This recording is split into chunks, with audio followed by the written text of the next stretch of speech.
बिस्मिल्लाहिर्रहमानिर्रहीम। आप देख रहे हैं जस्तजू का सफ़र। मैं इस वक्त ओमान मस्कत वाले ऑफ़िस में हूँ और ओमान मस्कत में भी ऑफ़िस है और सलाला में भी है।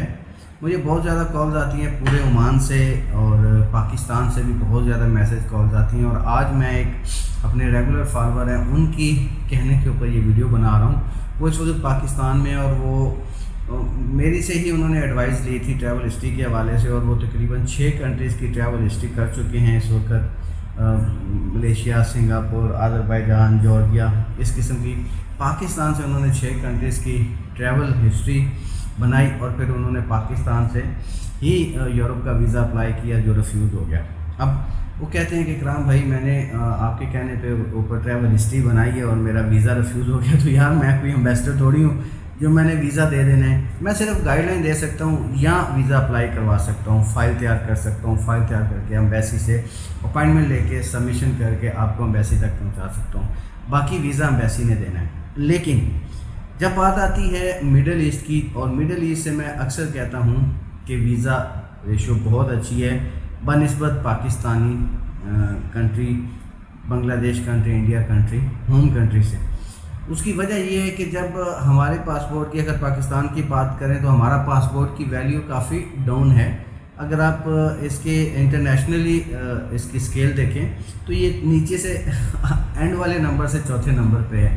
तो देख लें इसकी पोजीशन क्या है। लेकिन जब आपके पास एमरेट्स आईडी, दुबई का वीज़ा या ओमान का वीज़ा, बहरीन का वीज़ा, कतर का वीज़ा, ये कोई वीज़ा जब आपके साथ अटैच होता है तो इस पासपोर्ट की वैल्यू ऑटोमेटिक बढ़ जाती है, क्योंकि आप एक सेकंड कंट्री में और एक अच्छी कंट्री में मौजूद हैं, जिसकी वजह से आपके पासपोर्ट की वैल्यू बढ़ती है और आपकी सक्सेस रेशो बढ़ जाती है। अब यहाँ पे कुछ चीज़ों को मैनेज करना होता है। पहले ऐसे होता था, आज से 6-7 माह पहले की बात कर रहा हूँ कि बहुत सारे लोग, लाखों की तादाद में लोग पाकिस्तान से यूएई में आए, क्योंकि यूएई एमरेट्स आईडी एक मजबूत डॉक्यूमेंट्स है आपके लिए आगे किसी भी यूरोप कंट्री में जाने के लिए। लेकिन पिछले 6-7 माह से पाकिस्तानी वीज़ों के ऊपर शदीद किस्म का बैन लगा हुआ है हर तरीके से। अब तो टूरिस्ट वीज़ा भी बड़ी मुश्किल मिलता है पाकिस्तान से दुबई का। तो इसलिए मैं तरजीह अब दे रहा हूँ ओमान को, या मैं गाइड कर रहा हूँ जो मुझसे पूछता है कि यार मैं किस मिडिल ईस्ट कंट्री में और वहाँ से आगे ट्रैवल कर सकता हूँ। तो इस वक्त जो कंट्री है वो ओमान वीज़ा इजी मिल जाता है, आसान एक्सेस है पाकिस्तान से। आप यहाँ पर वर्क वीज़ा पे भी आ सकते हैं, किसी से वीज़ा ख़रीद के भी आ सकते हैं, जिससे आप आज़ाद वीज़ा तो नहीं होता, लेकिन ये कि वो पेड वीज़ा होता है। आप उसको वीज़े की फ़ीस दे देते हैं, साथ उसको कुछ एक्स्ट्रा पैसे दे देते हैं जो वीज़ा देता है आपको। तो वो आपके लिए 2 साल के लिए एक आज़ाद वीज़े की शक्ल अख्तियार कर जाता है। ओमान में आप आने के बाद यहाँ पे बैंक अकाउंट खुलवाएं। बैंक अकाउंट खुलवाने के बाद 3 to 6 मंथ आप प्रॉपर बैंक स्टेटमेंट बनाएं, साथ साथ थोड़ी सी ट्रैवल हिस्ट्री बनाएं, तो आप शेंजन ममालिक में बड़ी आसानी से जा सकते हैं। शेंजन ममालिक में यहाँ से रसाई आसान है बनिस्बत पाकिस्तान। तो बेहतरीन तरीका है, लीगल तरीका है, आसान तरीका है, कानून भी इजाज़त देता है अगर आपकी जेब इजाज़त दे। बहुत सारे लोग वर्क परमिट के या वर्क वीज़े के चक्कर में पड़ जाते हैं। एक किसी मुल्क में पहुंचने की जो वीज़े की फ़ीस और कंसल्टेंसी फ़ीस डाल के एग्जांपल 150 ओमानी रियाल है एग्जांपल, तो आप 5-5, 4-4 हज़ार डन बेस के ऊपर या फिर वर्क परमिट के ऊपर आप देने को तैयार हो जाते हैं। लेकिन अपने हाथ से अपने ऊपर सही तरीके से, सही तरह से पैसे ना लगाने की वजह से आप या तो टाइम वेस्ट बहुत ज़्यादा कर देते हैं या फिर पैसे फंसा बैठते हैं। तो इसका बेहतरीन तरीका ये है कि आप आएँ, वीज़ा लें 2 साल का, उसके बाद बैंक स्टेटमेंट बनाएं। बैंक स्टेटमेंट बनाने के बाद साथ साथ इसी कंट्री से 4-6 कंट्रीज़ ट्रैवल हिस्ट्री बनाएं। ट्रैवल हिस्ट्री बनाने के बाद आप आगे अपने अगले कंट्री, यूरोप, शेंजन कंट्री, जहाँ भी जाना चाहते हैं। इसमें एक चीज़ और भी पूछी गई है पुर्तगाल के हवाले से। जी, पुर्तगाल जाना चाहते हैं, हर बंदे की ख्वाहिश है पुर्तगाल।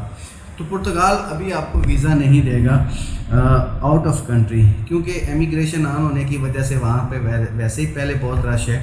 लेकिन आप शेंजन कंट्री में किसी भी चले जाते हैं और पुर्तगाल जाकर अपनी फ़ाइल सबमिट करते हैं तो देन कोई प्रॉब्लम नहीं है। लेकिन आउट ऑफ कंट्री आप पुर्तगाल का वीज़ा नहीं ले सकते, वहाँ भी टाइम वेस्ट करेंगे। तो शेंजन कंट्रीज़ में बहुत सारी 29 کنٹریز میں بہت ساری ایسی کنٹریز ہیں جن تک رسائی آسان ہے، جن کا جو ڈاکومنٹیشن ہے وہ بھی کافی ایزی ہے، ان کی اپائنٹمنٹ بھی بہت جلدی مل جاتی ہے اور ان کا ویزا لگنے کا چانس بھی بہت زیادہ ہے۔ تو اس لیے جو بھی کریں سوچ سمجھ کے کریں، دھیان سے کریں، تھوڑی سی ایفرٹ کریں، اسٹرگل کریں، کوشش کریں اور تھوڑا سرچ کریں۔ اور باقی کچھ پوچھنا چاہتے ہیں تو نمبر آپ کو سامنے اسکرین پہ نظر آ رہے ہیں، میں حاضر ہوں آپ کی خدمت کے لیے۔ کوئی بھی کویسچن ہو، سوال ہو، میں لازمی آپ کو بتاؤں گا۔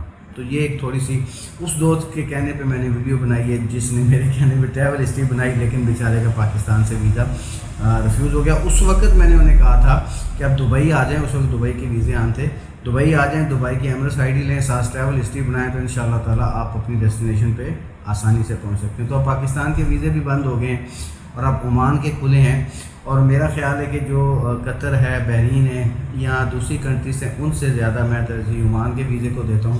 یہ ایک بڑی پیسفل کنٹری بھی ہے، بڑی پرسکون کنٹری ہے، اور یہاں کے رول بھی بڑے ایزی ہیں، یہاں کا قانون بڑا اچھا ہے، اور آپ یہاں پر مہنگائی بھی نہیں ہے، یہاں پہ رہائش بھی سستی ہے، کھانا پینا ہر چیز سستی ہے۔ تو اگر آپ فیملی کے ساتھ آتے ہیں یا خود آتے ہیں اور اس پرپس پہ آتے ہیں تو عمان بیسٹ کنٹری ہے۔